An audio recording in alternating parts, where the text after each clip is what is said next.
When I was 12 years old, in camp, I was molested by a learning teacher. I think every single person I know who confronted their abuser, this is the question that they asked. The question is, what do you see in me? What about my personality allows me to be the one who's molested? I know people who, if I share my story with, they're like, I don't want to hear it. They just can't hear it. That there has not been a bigger desecration of God's name in the Orthodox Jewish community than the mishandling of child sexual abuse. Welcome to the In Search of More podcast. I am your host, Eli Nash. Join me weekly on my quest for more from myself and more from this world. We'll see you on the other side. All right, I'm sitting here with Hershel Stevens. Hey. Hershel Stevens, this is not your primary occupation, going on podcasts. You're not. No. You're not driving anyone to any business or anything like that. No. So we know it's real.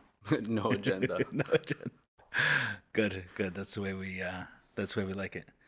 So my understanding is that you did a podcast a few years ago on the Shamas with my dear friend Moshe Dove. Yeah, love that guy. Moshe Dove. He's been in that seat a couple of times. Yes. So, talk to me about that experience a little bit of the decision to share your story there and what changed afterwards. And obviously you're here back. So, talking about my experience was difficult at first, especially when I think I first shared my story. I was about 15, but the more I talked about it, and then pressing charges and testifying, and you literally have to stand or sit in front of 12 random strangers. And so you're jumping a little further in. I haven't. No, but I'm saying right. The more you share about it, right, so the easier it gets. Okay, so but you're talking about pressing charges and some other things. So you're starting to say a story. What's the story? The story is when I was 12 years old, in camp, I was molested by a learning teacher who was essentially spending the whole time with us. It was like a seventh grade program. Got it. So it was like we had our own bunkhouse separate from everything else, and I spent a month there, and that's where that happened. Got it. You grew up Chabad. Grew up Chabad. This was a Chabad camp. It was, yeah. Got it. At the time, how did you deal with it? Did you tell someone at the time that it was happening? Or no, did you bring it up? Okay. No, I didn't tell anybody for, I think, 2.5, 3 years. I just had to sit with it. So the one-time occurrence was something that happened repeatedly? It was something that happened pretty early on after I got there. And then it took me I shut it down for 2 weeks. And then it happened again at the end, towards the end. But it kind of felt like it was happening the whole time. I was definitely being pressured the whole time. I got you. Meaning you felt that the interactions with him throughout were motivated by... Yeah, 100%. They were sexually driven in some way. Are you comfortable sharing some of the details? Because it can be so vague when someone says sexual abuse. And I find that, I know when I shared my story of it, I didn't go super graphic and speak like, let's say I don't want to talk in ways that necessarily bring up too many images for someone else, like not using very graphic words, but at the same point in time being clear about what it is we're talking about. If a parent is listening in and saying, okay, this is something that can affect someone years later, or this is the type of thing that can go on. Are you comfortable sharing more about what you mean by sexual abuse? Sexual abuse. So my story, I mean, I know what the charges that were filed, they sound a lot scarier than, like, okay, so he was charged with attempted sodomy in the first degree and sodomy in the first degree. And sodomy means any kind of form of penetration. So that's what he was looking at. All the other charges were past the statute of limitations. So when people think sodomy in like the general sense of the word, the way it's usually used, it's pretty scary. But there was that did occur. Understood. Okay. So and it could be either way. So it doesn't matter who's penetrating who.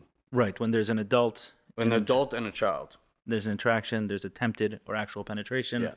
Then those are the... Yeah. Okay, so now we understand what we're talking about. So for 2.5 years, you kept this Yeah. inside you. Yeah. Do you remember what that was like and the eventual decision to share and who you shared with? And So I didn't make the decision to share. I think we had the same teacher in 7th grade and 8th grade, and he told me the whole 8th grade, he's like, "You came back. Like you're not the same kid I had last year." okay, when we had the same, okay, you're saying that My your teacher, class had the my same teacher. teacher, yeah, Okay. would tell me, "You're not the same kid I had last year." Oh, wow, that's incredible. I was like one day dialed in, and then one day just didn't care at all. I remember my test scores being 100, 0, 100, 0. Because for me, and maybe I am a black and white person across the board, but for me, if I wasn't in it, people would ask on the test, like, why did Rava say this when about, like asking Gemara questions, and I would just respond, why not? Or just stupid things like that. I just couldn't buy into it. And then if I wanted to, I could crush it. But then yeshiva started, and then you add puberty and the hormones and everything, and I was very angry, just lashing out all the time for no reason. What do you mean for no reason? For a good reason? I mean, for a good reason, but for, your For no average, apparent reason. Yeah, I mean, Right. I'd come in, we were in the dorm, I'd come into the room and someone would be sitting on my bed and I'd just lose it. Oh, And understood. they're like, what are you doing? Everyone sits on each other's bed. If you're in their room, like, what's the big deal? Right, and this was not something that was happening with you before No, this camp experience. no, I was like a little tatala before. I was a good kid. Right, so your 7th and 8th grade teacher noticed something was off. Yeah. But it was a couple years later that you actually spoke So about it. I remember we had a next door neighbor. My parents and I had a neighbor who was kind of like a life coach. And he saw me crossing the street one day onto our street, and I was crossing at the stop sign, and a car had stopped, and I just kind of was death staring the guy who stopped to let me cross. And he saw it, and he was like, "That's not normal. Like, why is he so angry? Like, why is he just doing that?" He approached my parents and he said, "There's something going on with him." And my parents were like, "We know." They tried to send me to a therapist, and I just stood there and didn't talk. I didn't say anything to him. So they were like, "Something's going on. We don't know what it is." So he offered to pull me out of yeshiva every Tuesday just to chat. This neighbor / life Yeah, coach. yeah. So he did, and I took every opportunity to leave yeshiva. I was like, "Sure, I'll do this." And it took months, and eventually we were in it was a Shabbos evening, and we were chatting, and the room got dark, and you can't turn the light on, so we were there, and I just said in Hebrew, "Zaya madrich sheli." It was my counselor. Just said it like that, and it was like that's when the ball started rolling on recovery, essentially. What do you mean by that? He told my parents. As soon as you know what the problem is, you can start addressing it. I went back to yeshiva, and they basically met with him, found out, and then like ran over to yeshiva, picked me up, took me for ice cream. And I remember sitting in the van, and they were in the front seat, and I'm in the middle row over there. They being your parents, right? My parents, yeah. And they're facing forward. So there's no eye contact. The car's dark, and they just said, "We had no idea, and we got you. We're going to figure this out." Which I think is the key to everything. Right, that's pretty cool. Like aspect of your story that I don't hear very often. I'm not sure if you recognize it, but the adults you had in your life at that time, not blaming you, but thinking that there's something going on.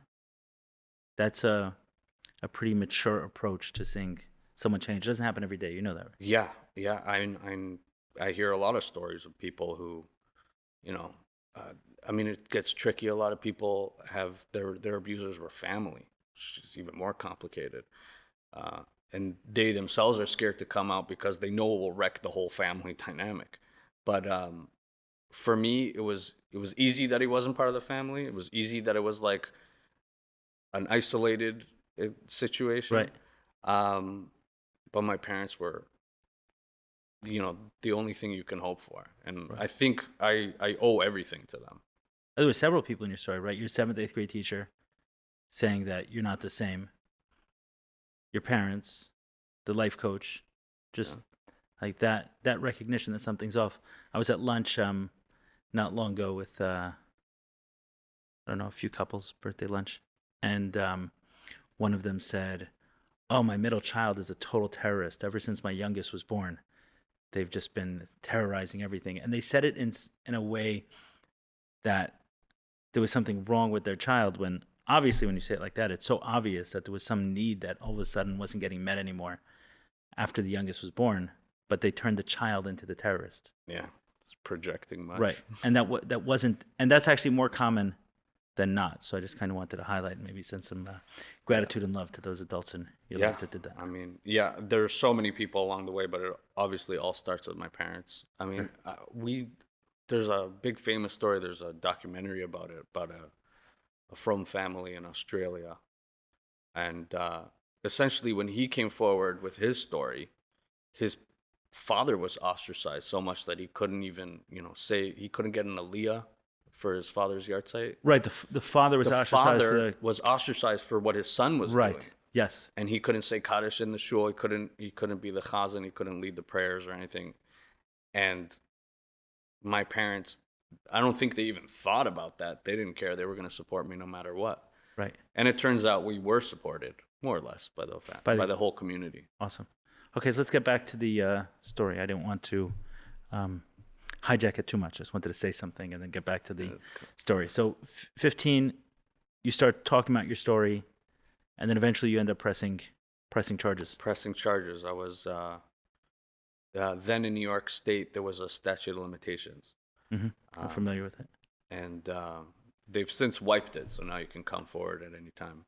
But they've amended it, not exactly wiped it. Maybe like they've given a window. Okay, I mean, I think a window afterwards that you can come back if you missed it. Oh, is that what they did? Right, but I don't think there's like no statute. But I think if something happens now, then it's forever. I think maybe. Yeah, that I don't know. I knew that in my case there was, like, it wasn't relevant anymore because at that point I had gotten what I wanted, but there was a window open to anyone who missed it because of the previous statute of limitations, both civilly and criminally. So that I know of. Maybe, I don't know what would happen if someone did it today. So my dad told me, he's like, the statute of limitations about to run out. If you want to do anything about it, now's the time. Oh, right. So once you did something at what age? 19. 19. I think it was about 8 years since. Right. So now I recall. 7 years. If there was a penetration, then I think it was a 5-year statute of limitations. If there was none, then it was 1 year after 18th birthday. Right. So that's what it was. It was that my dad was like, "You're about to turn." I think we went in October or something crazy when we went to press charges. Yeah. It was right before my 19th birthday, I think. Right. You know why that's so crazy is the stats are that the average man who's abused, and I think it's a little bit harder for men who are sexually abused to talk about it, doesn't talk about it until their 40s. 40s, yeah. That's what I've seen. Yeah. And I think a lot of people take it to the grave. 100%. Right. It's for the people who talk about it. The average person talks about it in the 40s. They come to it with they talk about it in the 40s is because they have 40 years of regret. Right. It's crazy. Yeah. So, right, that's like for the law to give someone, right, your dad's coming to you and saying, "Oh, you're running out at 19 years old," like, doesn't understand, like, the secret that this normally buries someone with. But at that point, right. But I mean, he gave me he was like, "It's up to you. It's your choice. But you should know before you turn 19 that once you do, it's over." At that time, that's what we thought. So what I did was we looked him up on Facebook, and his profile picture was him sitting there with like 6 kids, like 3 kids on his lap. I think they were his nieces or nephews. And I just like immediate was like, we can't let this happen. Like, I've got to press charges. So, yeah, we went to New York, walked into the police station, had like a bunch of flyers and like the ad that we saw for the camp, which is why I ended up there, and the flights and everything. Like, my dad had saved everything. And, press charges. We got there. They said, "It's been 7 years. It's your word against his. So you're going to have to call him and get him to admit to it on the phone." So we did. We recorded the phone call. I had to like hang out of the window of the police station, so it sounded like I was on the street, not in an office. But yeah, got to get him to essentially admit to it, not deny it. Right. And that was enough to move forward and press charges. Yeah. What? So the cops were listening into the call while it was taking place. They had like this piece that I was holding to the phone that they were recording. And I remember the detective being like, "Say the word molested," like in the background, like you have to say it. Yeah, so I got to ask him a few questions I wanted to ask. I don't know if the answers were satisfactory. Do you remember what those questions were? Yeah, some of them were. I mean, he told me he loved me, right? On the call or back No, then? back when it was happening. And obviously, as a 12-year-old, you don't know what that means, but you know that it has gravity. So you kind of, I remember then I felt like I owed him something for him saying that. So I was telling him that in the relationship that I was in at the time, his definition of love has messed up what I'm trying to define as love now. Like I was trying to tell him that he's messed Understood. up what love means to me. You said that at 19. Yeah. Yeah. I also asked him why me, which I think is a big question for a lot of people. Why me? I mean, there were 20 other kids there. He said wrong place at the wrong time. That was his answer to it? That was his answer. But it still doesn't answer the question to me. Although I think I know why. They can smell them. They could smell who's susceptible.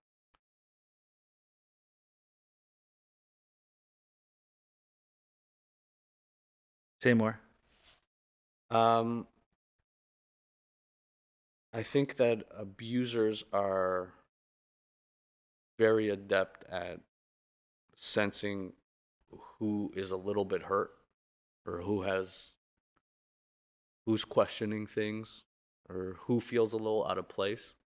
I mean, for me, it was kind of like low-hanging fruit. I got there. It's a 2-month program. And in Toronto, they have a cheder camp. So the Toronto boys always only got there for the second month.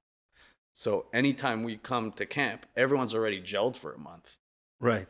And I remember getting to camp, walking into the bunkhouse, and the place was an absolute gong show. Everyone's running around and, being their 12-year-old selves. And I was way out of my element. And my parents had driven me down. It happened like near Monticello. My parents had driven me down and they were about to leave. And I ran down the hill and I was crying. And I said, "Don't take me back home. I don't want to stay here with these crazy kids." And they turned me around and they had all the counselors, him included. And they said, I remember my mom saying, like, "This is my crown, like my crown jewel. Take care of him. My only son." And said, "Take care of him," and then left me. And my mom tells me, like, She said that to who? to my counselors, This and the people who were going to take care of me Right. that month. And she said, Not necessarily the one who ended up abusing you. "Yeah, no, he was Also. there." I got you. But she said, "I should have taken you home. Shouldn't have left you." And years later, I found out from the person who worked in the office of that camp. He told me, "Oh, you're Hershel Stevens. Your mom used to call every day just to ask how you're doing." And she told me she had a pit in her stomach the entire summer.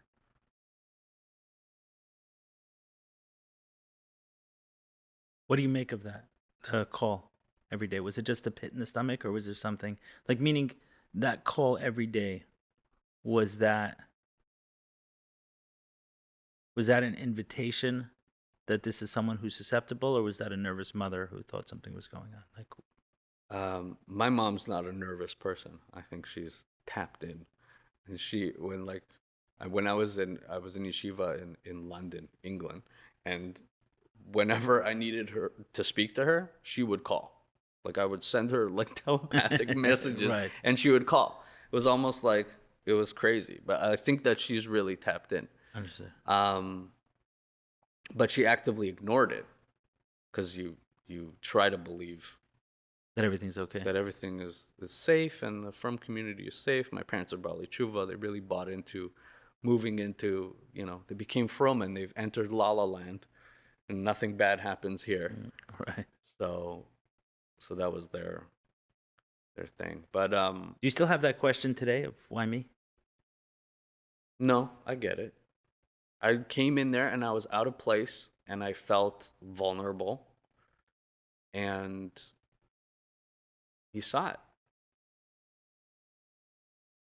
and he took advantage. He groomed. He gave me. I still do insomnia, so I would be up late. Everyone was asleep. We'd hang out. We would talk in the common area. What do you think is behind that question? Because I asked the reason I'm stuck on it is because I think every single person I know who confronted their abuser, this is the question that they asked. It was mine.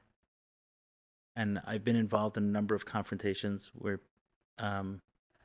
people who were sexually abused as children eventually confronted the person who abused them. And that was, if not the first question, Right. one of the first questions. Why me? The way I phrased it, I still remember exactly how I phrased it when I sat down with the guy who abused me. I said, why me? Why of all the other little kids on the block, why did you pick me to abuse? Which was almost identical to the way you worded yours. You said there were 20 other kids in the bunk. Why me? Right. Right. Right. The question is, what do you see in me? What about my personality allows me to be the one who's molested? Why am I the one being abused? What about me open that up? But that's still us taking responsibility. Right. That's why I feel so off. Which is why now I wouldn't ask that question. Right. I wasn't responsible for that. Right. The real answer is not anything to do with you. Exactly. Right. The real answer is. And maybe his response of wrong place at wrong time is a good one. Because all kids are vulnerable at some point. All kids have a hard time and feel uncomfortable. And I just happened to be there when he was feeling predatory. And it coincided. Right. It was opportunistic for him.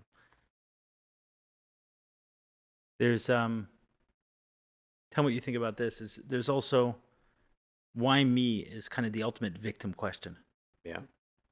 Why me? And as these things get resolved, or more resolved, that victim consciousness kind of fades or reduces, and then that question is not as prevalent. But it's kind of the ultimate victim question of why me. I hear that. I mean, I don't think why me anymore. It doesn't matter. What would you say to him today? I feel a lot of pity for him. I feel really bad for him that he had to end up that way. I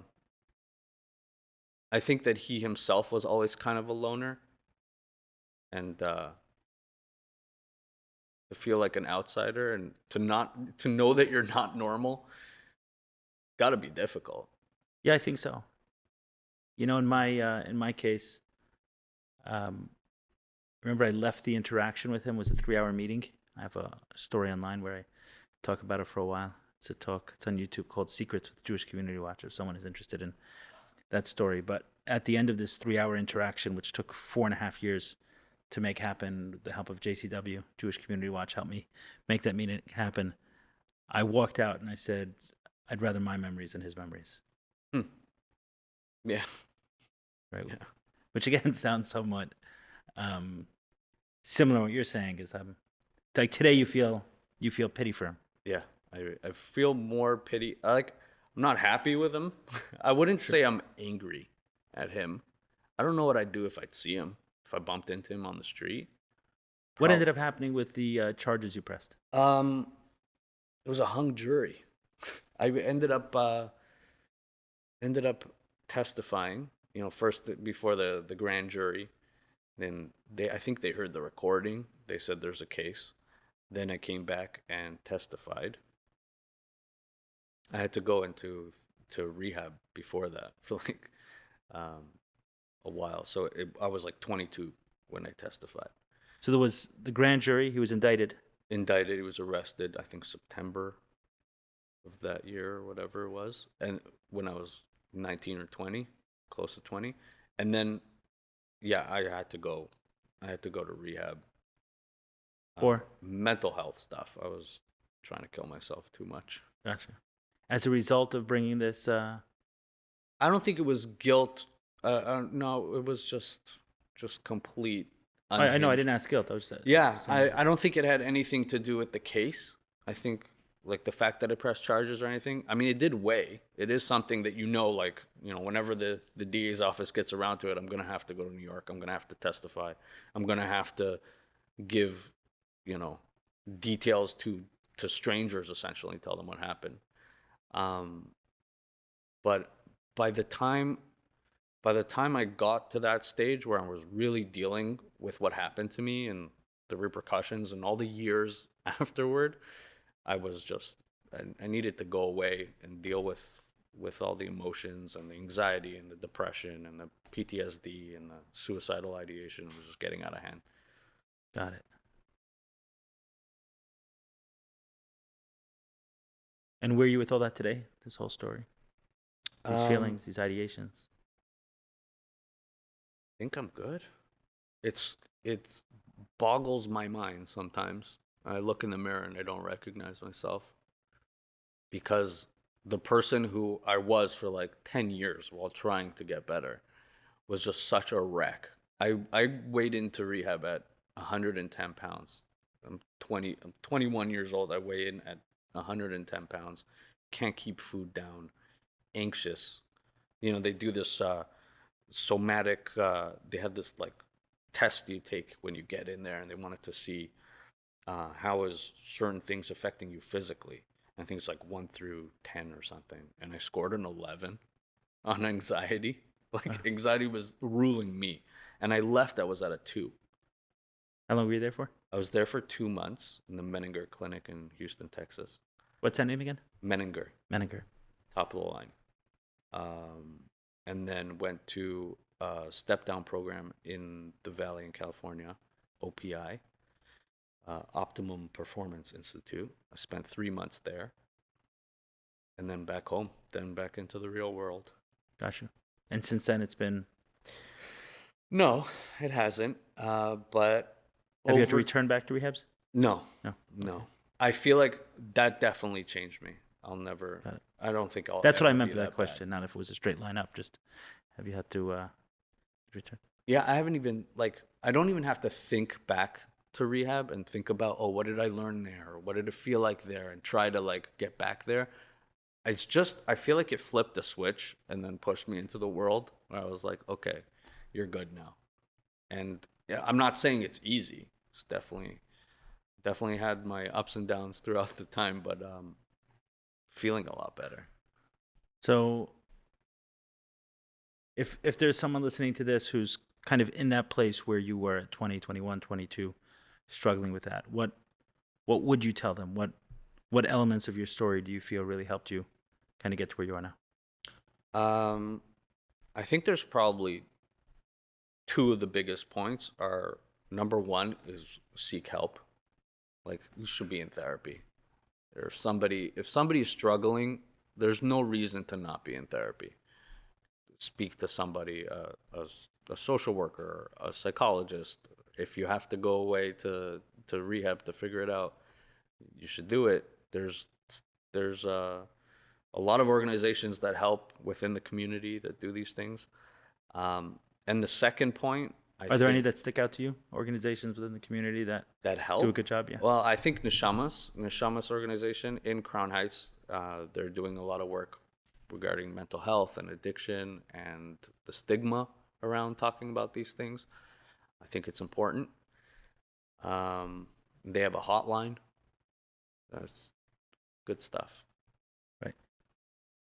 The second most important point, I think, is for people to not hesitate to talk about it to anybody.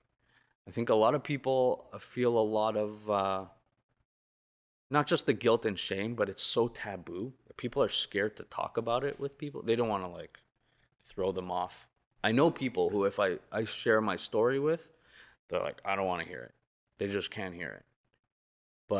And a lot of people are like that. And a lot of people don't talk about it because they think everyone's going to react that way. Right. But the more I talk about it, the more I own it. I think I'm a little bit of a comedian at heart, but like I'll even joke about it. And it will throw people, but I don't know. I think it's important to talk about it no matter what, and you get to own it. Yeah, I found, even let's say in recovery, I was in 12 steps for many years. So even in that setting where people have asked for help and come for help, we refer to it as a 1,000-pound phone when someone's in that moment of being stuck in a trigger and needing to call, let's say, their sponsor or an accountability partner in the program and reach out. Just how hard it is. I think the three most difficult words in the English language might be "I need help." Yeah. Yeah. Especially for somebody who was abused. And for me, it came because I was vulnerable. To then again be vulnerable and say I need help is like doubly scary. I was thinking about that in your story when you mentioned the life coach, right? So you had that interaction with him at the red light where you were staring him down. Yeah. And then he reaches out to you and starts taking you out from school. And in your story, you said, hey, I'm thrilled to be taken out of school.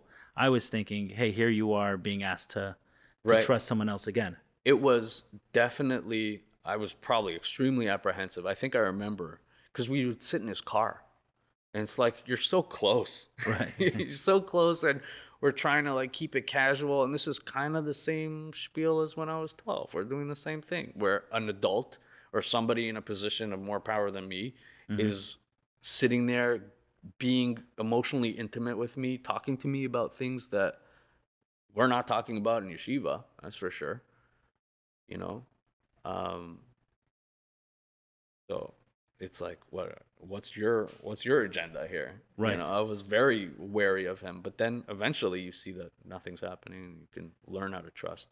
I also really wanted to trust somebody. Scared to tell my parents, but I wanted to trust them. Right. Maybe more than wanted, needed to. Oh yeah. Yeah. That's why I wanted it. Right. I live by Dr. Seuss's motto of those who mind don't matter and those who matter don't mind. It really stuck with me, and I lived that way. I mean, growing up, once I was into my teenage years, started losing the religion. Slowly but surely, you fight for every inch with your with your Baal Tshuva parents. I remember coming down with we were going on a Chol Hamoed trip. You're supposed to wear Shabbos clothes on Chol Hamoed, but I wore a blue button-down shirt, and my dad was like, "You got to change it." So he sees the writing on the wall. Right. He's like, "Oh no, put on a white shirt." And I'm standing my ground. I'm like, "No, I'm not going on the trip." And everyone's yelling, and then everything. So I see you compromised. I'm referring to your shirt. Oh, this one? Yes. Yeah. This is for the both halves. Yes. Of me. Yeah, I guess so. But to me, when you fight for every inch of your life the way you want to live it, you can't care about what everyone thinks. You just got to do what's authentic to you, which is, and I had the benefit of being able to do that from an early age. Yesterday, somebody asked me, "Oh, you're going on a podcast, you're going to share intimate stories about yourself, and it's going to be on YouTube or wherever it's going to be forever. You're not like worried that this can come back to bite you or your kids are going to see this?" Or, no, I'm not embarrassed of any of it.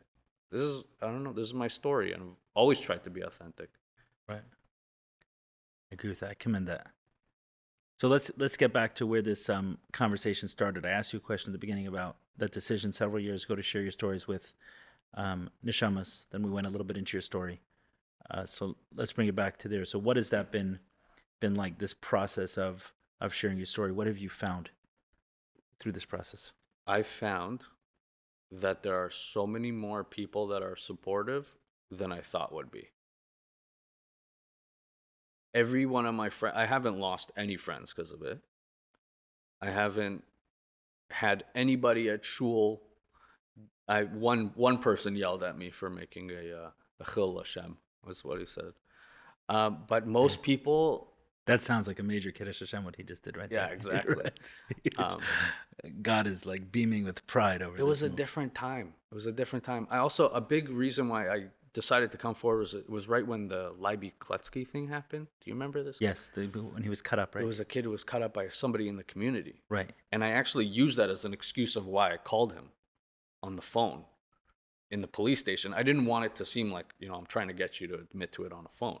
So I told him, like, this whole Libby Kletsky situation has made me realize there are monsters living amongst us that we're just ignoring. So I need to deal with this. I have to know if you're not doing this to anybody else. So he was able. So then he started. Oh no, I'm not. I'm not doing anything. I'm in therapy. I'm doing this. I'm doing that. Trust me, I'm good. So that was like a big catalyst for why everyone was waking up. And I remember, I think I was one of the first guys who approached JCW also. Oh really? Wow. Before Mayor was calling himself Pinchas. He was calling himself He Pinchas was then? anonymous then. I was talking to him on the phone, and he said, my name is Pinchas. Not my real name, but Pinchas, the guy who... Yeah. So that was like, he was on a vendetta, and there was all hush-hush. They put my guy up on the site, and then the site was taken down for about 2 weeks. There were like lots of back-end threats within the community and stuff. Things were going down. I got you. So, yeah, in the Toronto community, we were probably the only since maybe, or JCW had an event, and Mayor asked me to speak, and my dad said, everyone knows survivor stories. What about the father or a parent? And my dad spoke.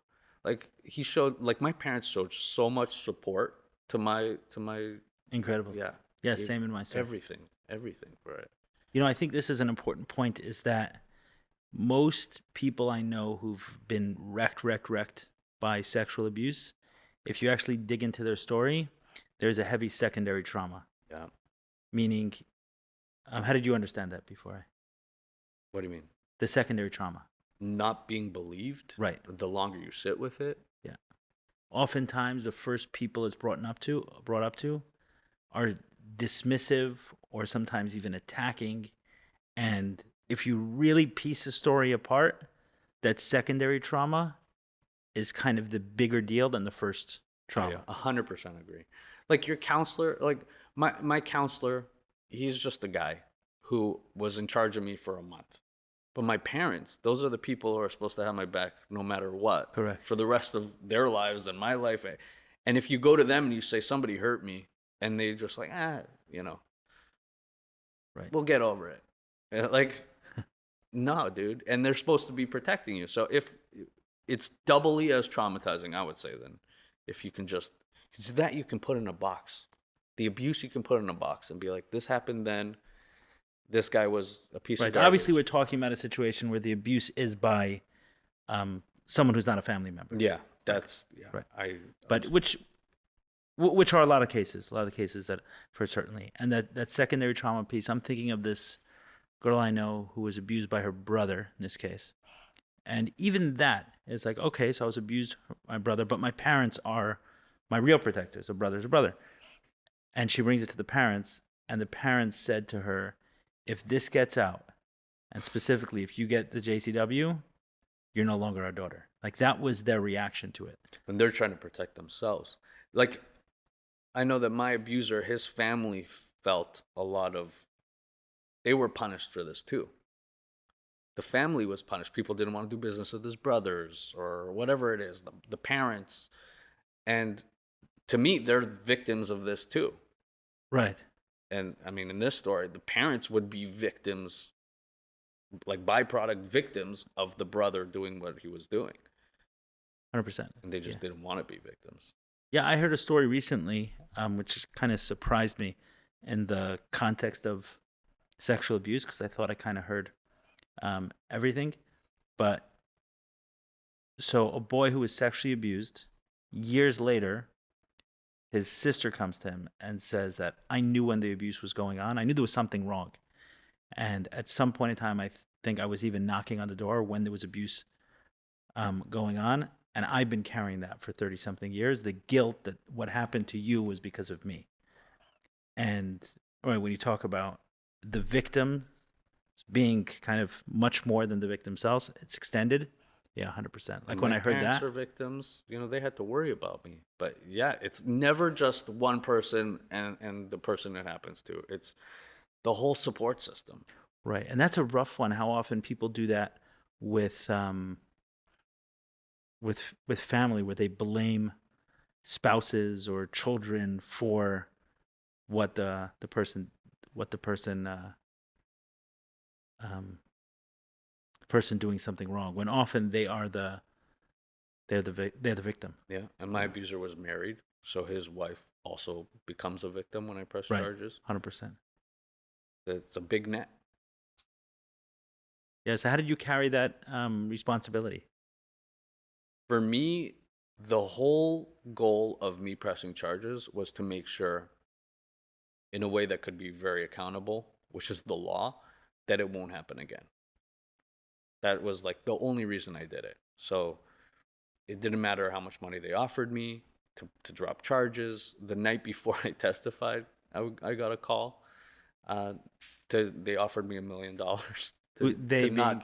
being A person community involved or in the community called me the night before I was going to testify and said, "You're making a big chil Hashem again."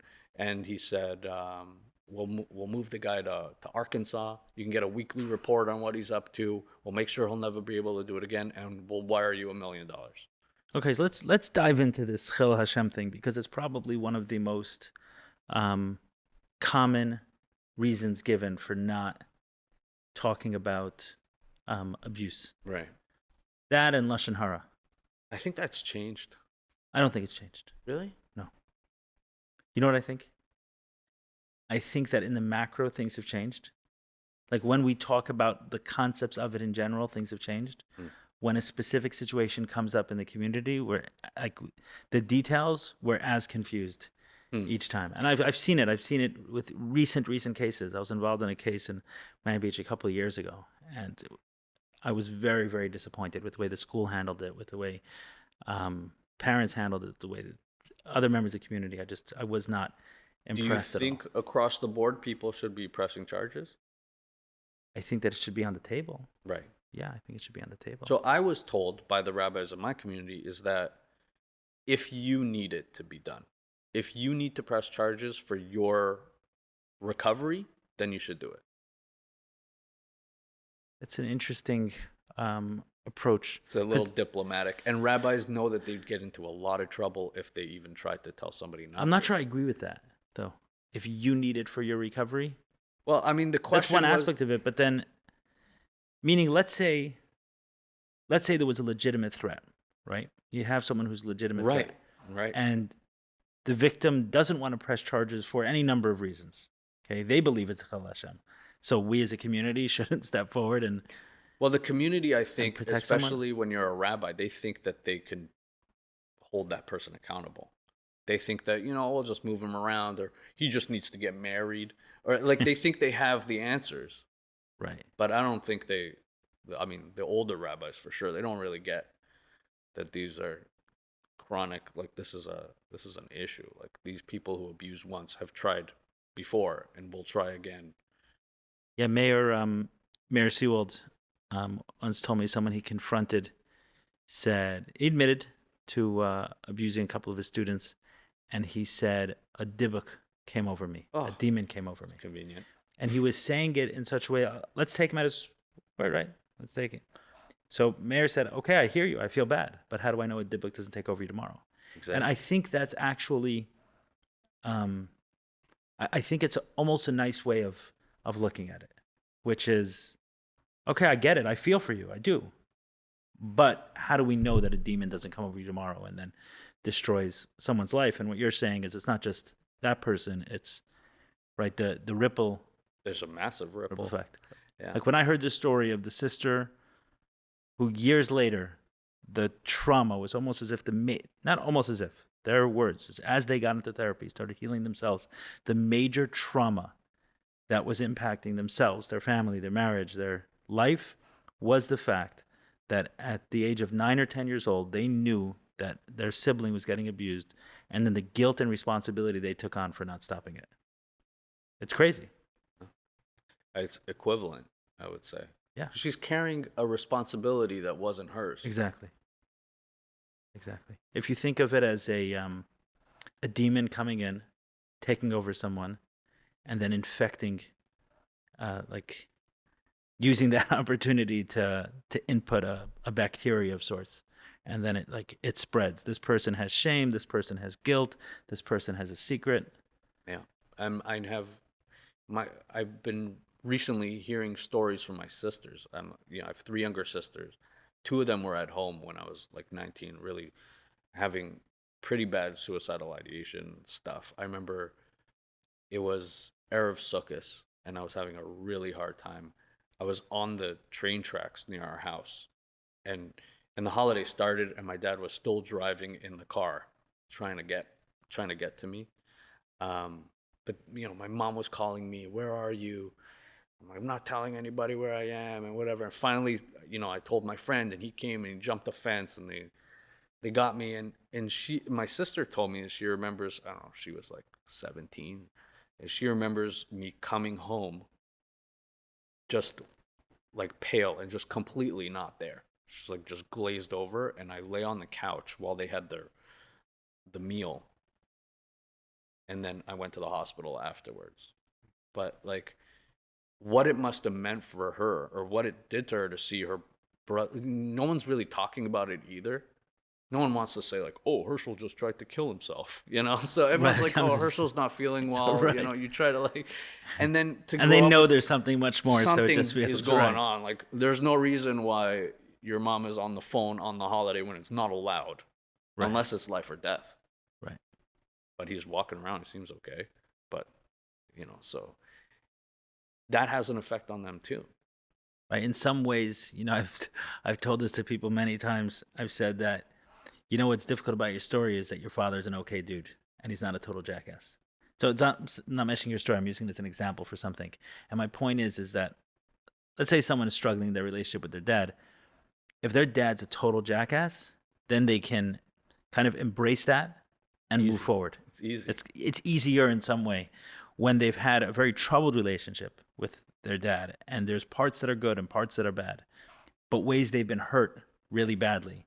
It's much more difficult to embrace that, take it on, and say, okay, this is something I need to heal. I need to heal the relationship with my dad and really own the parts of themselves that have been hurt by their dad. And kind of the same here is, when someone's sexually abused, when someone's suicidal, when someone is going through those very, very intense and obvious difficult life experiences, so they can own it in the pain of it. When they step into it, they can own that and say, oh, wow, I really went through something difficult. The people that they go to for help will be, oh, wow, you really went through something difficult. You go to a detective, say, oh, wow, this is something really bad that happened to you. We can press charges. Your sister can't do that. Right. There's no textbook on how to deal with a young girl whose brother was molested, and she's just witnessing the after effects. Exactly. It's not in the DSM. Right. It's like everyone knows what it's like, what happens when you're abused, what the path is, what you need to do, but nobody knows what, like, for the support system. The support system needs a support system. Exactly. Right. And because it doesn't feel like a big enough issue, so it makes it a much more difficult issue. What do you mean it doesn't feel like a big enough issue? Meaning, if you walk into a therapist's office and you say, I was sexually abused in camp, I'm a camp counselor, multiple times, attempted sodomy, actual sodomy, any of those things, that's like, wow, Herschel, we really need to give you support. Right.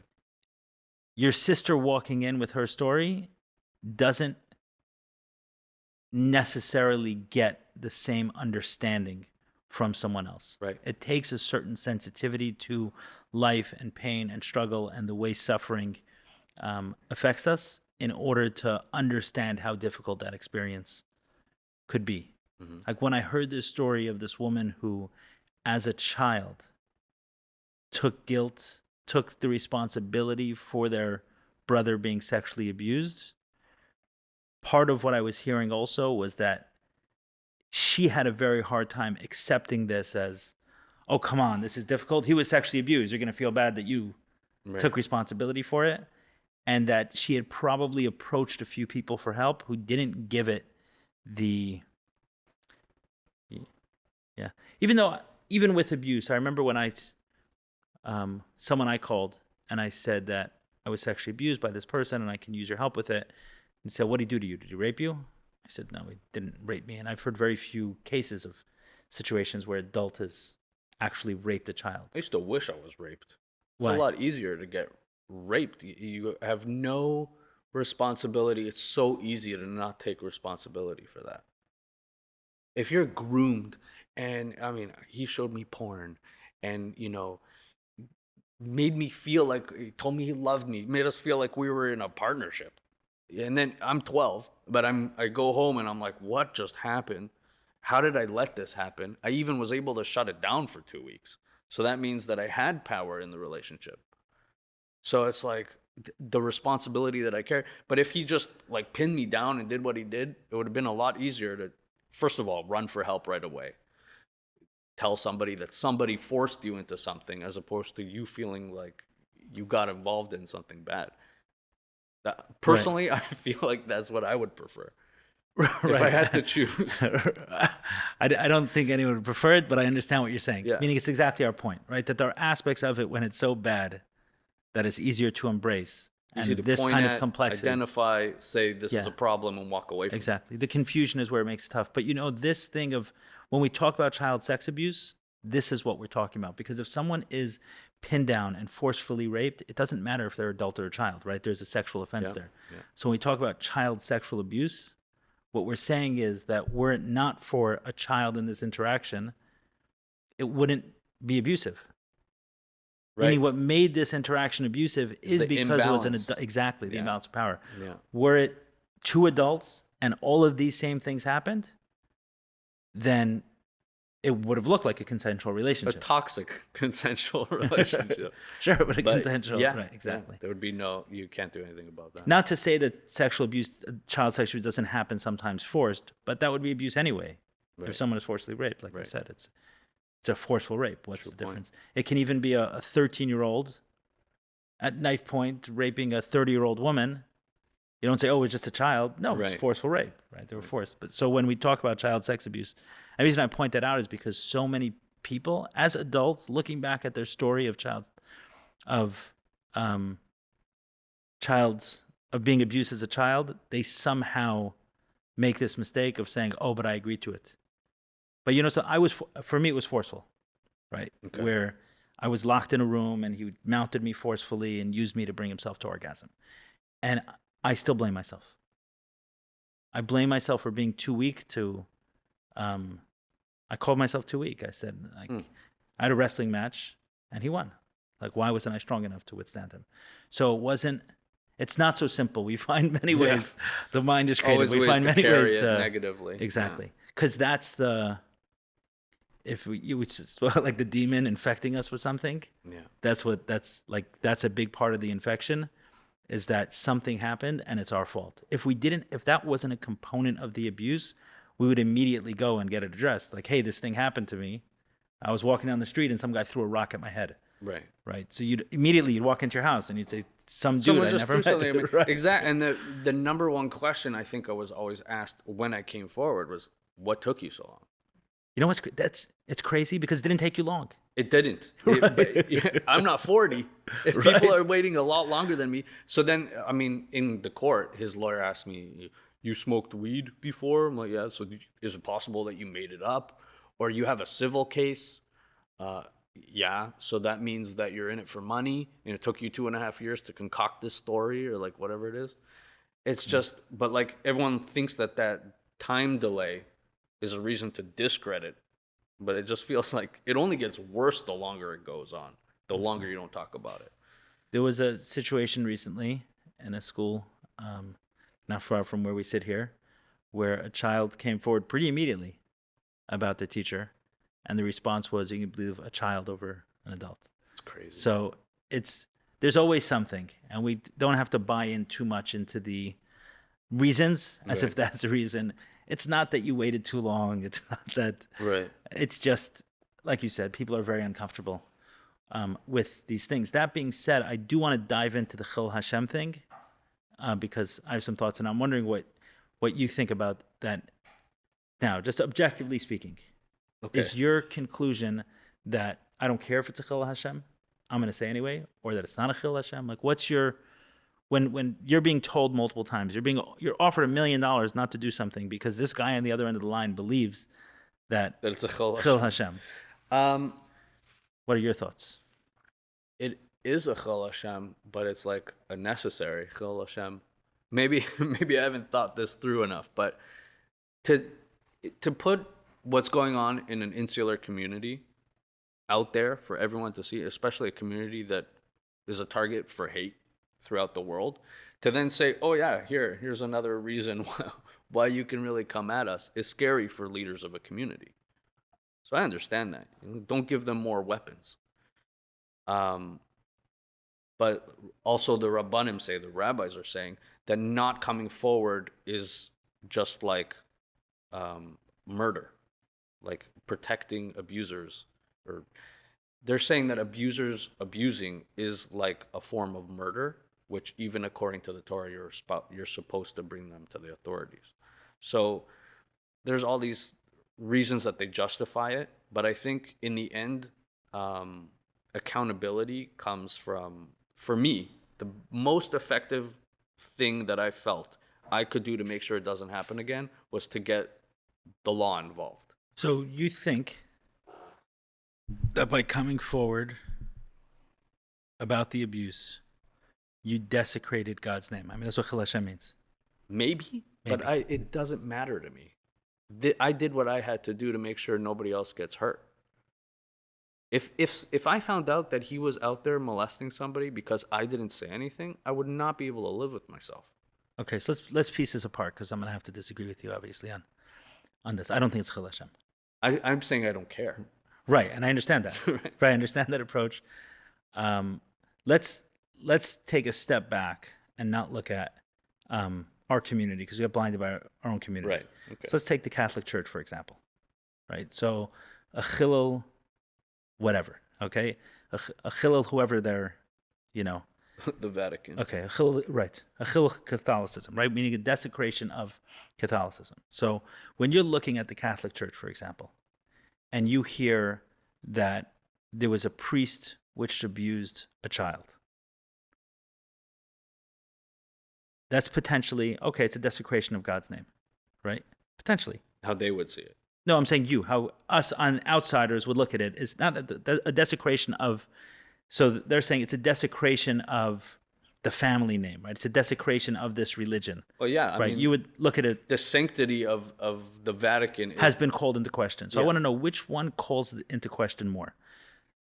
A priest, one-off priest who abuses a child, this is what happens, or the fact that the Catholic Church as a system has protected that's the abusers. That is the desecration of God's name. So you're flipping it, and you're saying that the rabbis protecting the abusers is the ultimate in the name of Chil Hashem is the Chil Hashem. I'm going to go further and say that there has not been a bigger desecration of God's name in the Orthodox Jewish community than the mishandling of child sexual abuse. There's articles about it in the New York Times and all those things about, the DA at the time. We got a hung jury, but there were also articles saying, like, why can't a religious Jew be prosecuted for sexual abuse in Brooklyn these days?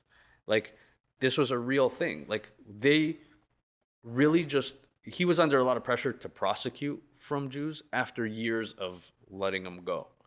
Understood. And it was a big Chil Hashem, the fact that they kept walking. That they kept walking. That is a Chil Hashem. I'm agreeing with you. Right. The Chil Hashem is not, if you're just objectively, okay, you're looking at the Catholic Church or the Orthodox Judaism. I use Catholic Church just so that we're far enough removed from it. That we don't get emotional about it. We don't get biased in any way. So now we can go back to Orthodox Judaism.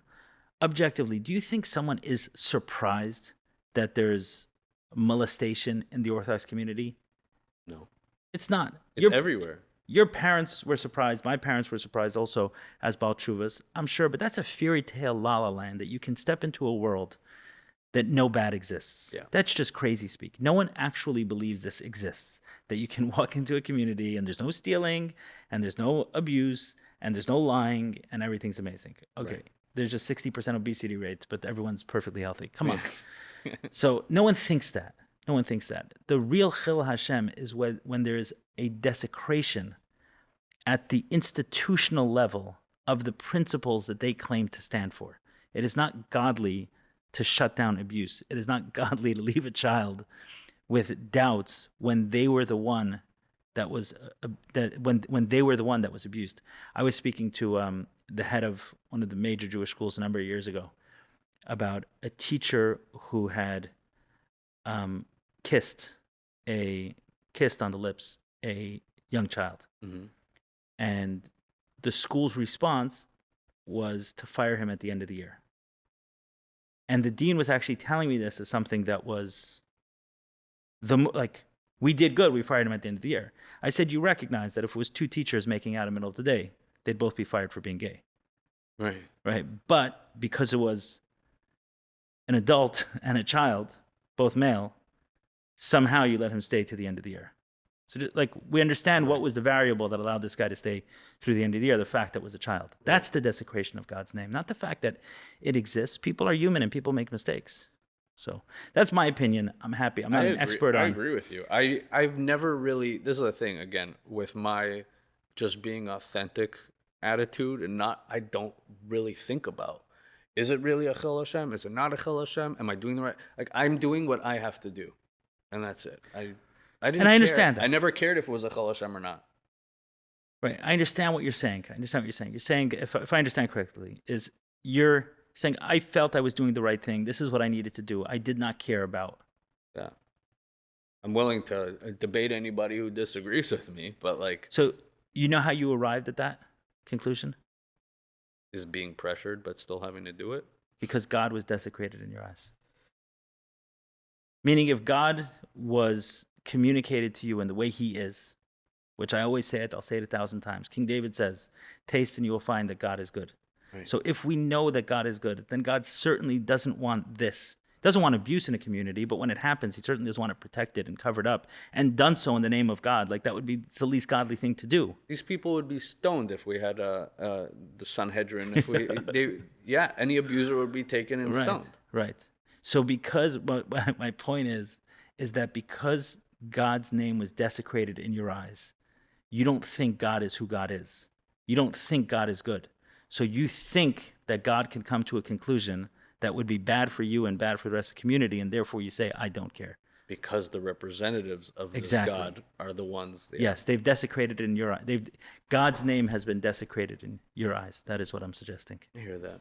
So therefore you can come to the conclusion that I don't care what God has to say, versus the conclusion of that God would only be supportive of something that is good. If God was asked, should we confront child sex abuse in the Jewish community? Are we meant to believe that God would be supportive of any move that would keep this silenced, keep abusers protected? Impossible. There's no possible way. It's weird when you get God involved in this. I understand. I think God would just get rid of it if he didn't like it. We can go there. We don't have enough time. No, we can go right. We can go there. I think that the way I look at it today is that kind of the game is free choice, right? And if we don't have free choice, then we're just living in the dimension of angels, and there's plenty of those worlds that exist. Yeah. But it's a different conversation, different time. I wanted to dig in on the Chil Hashem. I wanted to see where you were with it. I shared where I was. Is that I think I agree with you in the sense that whoever's protecting evil, they're the ones who are making Chil Hashem. Exactly. But they're hoping it never gets out. So it's never a Chil Hashem if it never gets out. But it does. You know why? Because it gets in. It always gets You're in. And it gets in. Right, it gets in. Meaning, and that's another point that I've made before here, is that Chil Hashem is not just about the people outside. It's not just the district attorney and the 12 jury members who see this case. It's not just the reporter who writes in a news, who writes a story or looks up the story. It's you, it's me, it's the kids in the community who are growing up. Kids who are like, screw this community. I think it was Maishi Fagelin from Aliyah who told me that nearly every single person he's seen, I think it was him, maybe wrong, who's left the Frum community has been sexually abused or very closely connected to someone who was sexually abused. I don't know. I don't have the exposure that he Maybe it does. wasn't him. Maybe it wasn't him. But I'm Actually, saying, no, I'm remembering. Maishi Fagelin put it in two categories: abuse and divorce, or broken homes in some way. Those are the two categories he put it in. As most people, he said, left the Frum community were because of this. I've heard from others. It wasn't Maishi Fagelin. I've heard from others that it was how do you call it? Every single person he's known who's left the community. A trauma made them leave. I feel like it's an excuse that Frum people make, religious people make, that they can point to trauma and say, our system is perfect. The reason why they left is because they fell through a crack somewhere. There was a traumatic experience. I think it's garbage. But it's not about the abuse in that story anyway.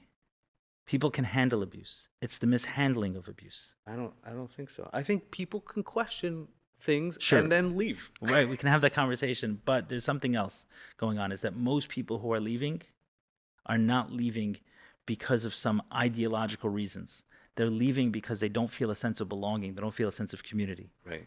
That's And you have to be made to feel uncomfortable before you realize exactly. I'm ready to leave. Exactly. People stay because they're comfortable. Exactly.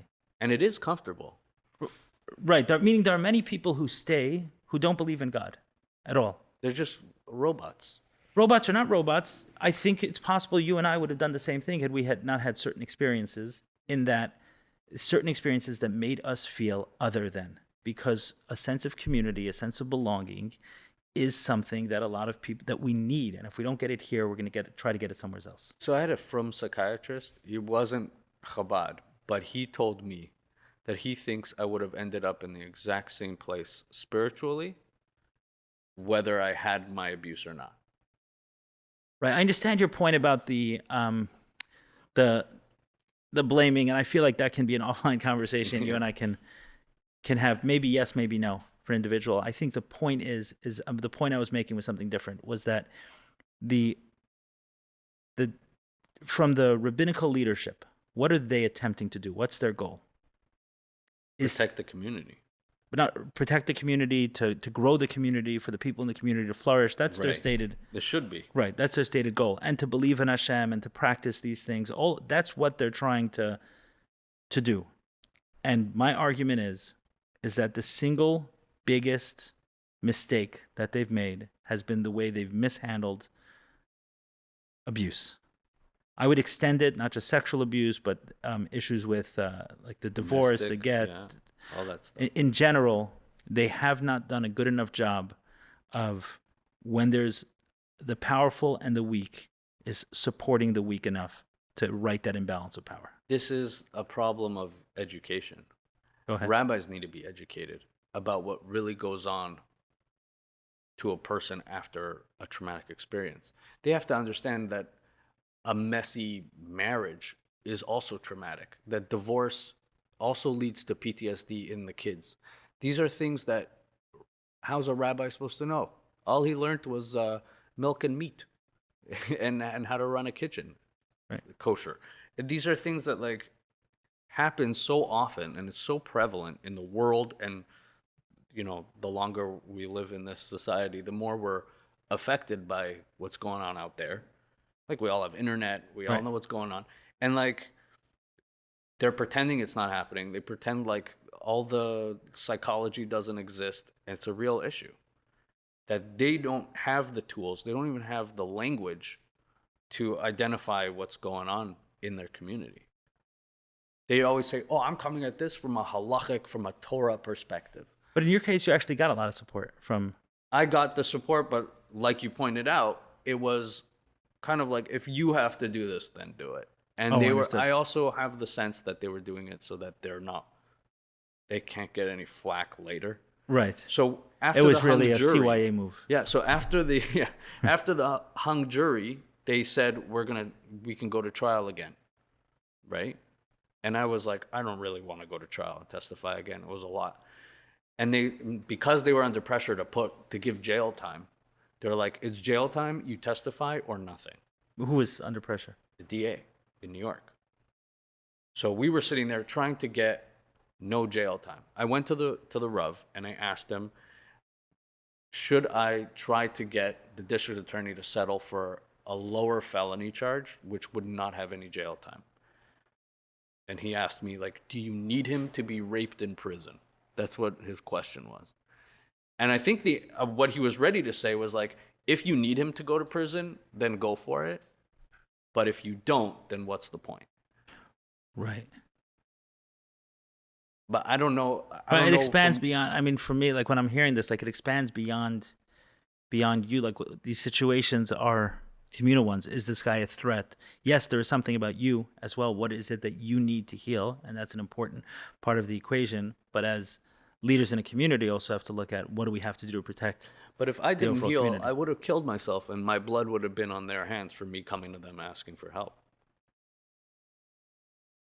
I've tried multiple times. I was this close a lot. So they knew that losing me was a real threat. Understood. Where are you now with religion, Chabad, Judaism, God? Oh, man. It's very complicated. So I am very much, I would say, involved, but personally not bought in. Like, I have the feelings. I have the hergish, as they say. But I just can't practice. Something switched in me, and I'm just uninspired in the religion aspect of things. And how about a relationship with God? I stopped caring. Right. I'm too, I don't know how to explain it. Is it kind of one and the same for you? I am, like we mentioned before, black and white. When I say one and the same, is religion and God one and the same? Is Judaism and God one and the same? Yeah. Right. I mean, so this is the thing. Everyone's like, I say this. I'm not religious, but if I was, I would have to believe in God, and then I would have to believe in the Torah, right? Because that's what I was taught. That's what I'm comfortable with. I see more holes in all the other ones than I see in my own. So I would buy into that, and then I'd have to buy into literally everything. I'm like, if I decided to be religious, I would be with a yellow Mashiach flag and a black hat tomorrow. Because how can you not? If you believe it, then you have to do it. It's the most messed up thing, but I've thrown out everything. Because I hear the thought, but let's imagine ourselves back in time, right? You know, they say there was 26 generations of the world. According to Judaism, there was 26 generations of the world between Adam and Moshe Rabbeinu, right? So from when the world was created, when man started populating the world, and when there was the Torah. Right. Okay, so imagine you and I living in that time frame. How might we connect to a God? I don't know. They were hearing things then. They had visions. They had I don't know. Right. I don't know if I'd be one of those guys. Meaning I'd probably be Erev Rav. No, there was no Erev Rav. I'm saying in Mitzrayim, like there were people like that. There were people who didn't buy in. 80%. 80% of the Jews didn't come out. I'm asking a different question. I'm saying, let's say you were born 1,000 years before. If I was born 1,000 years ago, you'd have to schlep me into his tent, Avram, to tell me to bench. This is before Avram, before benching. Just God. I'm not talking about religion. You're asking me if I would find him, just if I would believe in it without anything? Meaning, if I'm asking you a question where you can't, meaning, according to Judaism, did God exist 1,000 years before the Torah? Yeah. Okay, but you couldn't say anything about the Torah because the Torah wasn't around. Okay, so if I asked you the question about God, you couldn't go into some escape hatch about Judaism. You'd have to answer the question about God. Okay, so that's what you're saying. Take Judaism out of it. Take Judaism out of it. I don't know. I only know what I see. Right, and you know what this is? You know what I see? What do you see? This is exactly what a Chil Hashem does. If the rabbis want to understand what a Chil Hashem does, this is what it is. This is exactly what it does. Is that they behave in a way. The rabbis, communities, everyone, they behave in a way that can have someone sitting right here today not being able to develop any relationship with God without seeing through the polluted lens that they've created. You want to hear something? That is a chil You want Hashem. to hear something that's funny? I was learning with one of these rabbis, and he said, he mentioned Hashem and whatever. And this is, I'm not religious, and he knows that. But he's trying to make up for yelling at me about Chil Hashem. So he's like, come, let's learn. I love you, and we'll be friends again. So I'm sitting there and I'm learning with him, and he said, do you believe in God? And I said, I don't know. I don't like to think about it because it's like a never-ending story, and it doesn't help me. So I don't think about it.